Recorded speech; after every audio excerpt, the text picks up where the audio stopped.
All right, Matt, let's move on to this report. It just came across the wire. WeWork, famous co-working firm that has had much trouble in the past, is at risk for bankruptcy.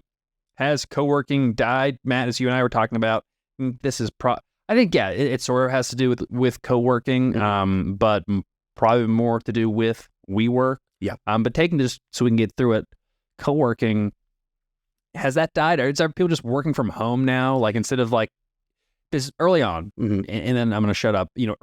Before the pandemic, you were starting a business. Have a little startup. You're starting something. Yeah, we need to get together in a spot. You rent a WeWork because it's way cheaper and more flexible than renting space. You have to have 5-10 year lease. But it wasn't cheap because I looked into it at a point and it was not cheap.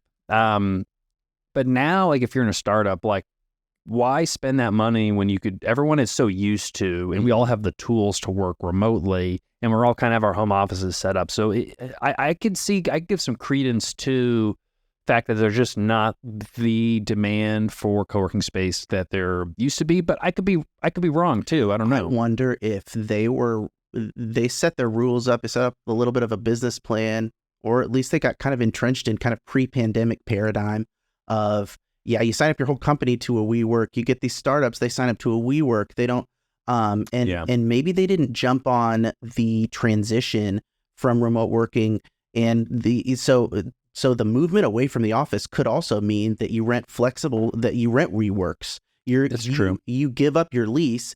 Instead of signing maybe a longer term lease with WeWork, they jump into maybe shorter term leases, or they help these companies that are downsizing their office space by saying, hey, we can rent you some flexible space, and you can see how this kind of works out.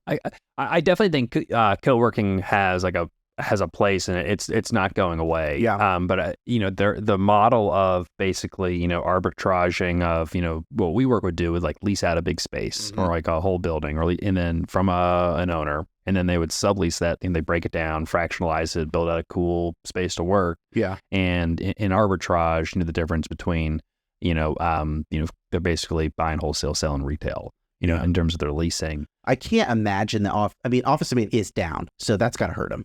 Do you think that actually there could be a co-working resurgence because of maybe some of the desperate opportunities in the office sector of like, hey, we've got all this square footage. I bet so. Vacant. Let's just turn it into a co-working space. Yeah, I bet so. There is as office reorients itself, I think that companies don't know yet how much people are going to come back to the office, and they're not going to want to sign up for maybe a 5-year lease if they don't know where things are going. And WeWork could kind of step in, or IWG, which is a rival of WeWork that is actually flourishing.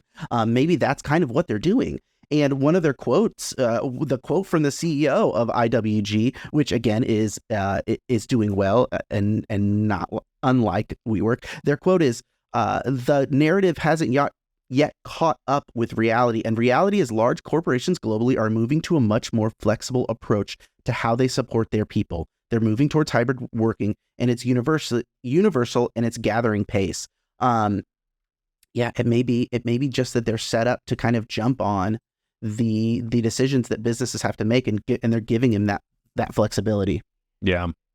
Well, see, I don't think the story is fully written for co-working, but it looks like at least WeWork specifically looks like they made some specific mistakes relative. WeWork made some mistakes. Yeah, and who knows? They could, part of these bankruptcy discussions could be inherited problems from their earlier collapse, and nothing really to do with how they're doing now or the state of the market. It's just, it was a little bit of bloated of an organization, perhaps. Yeah.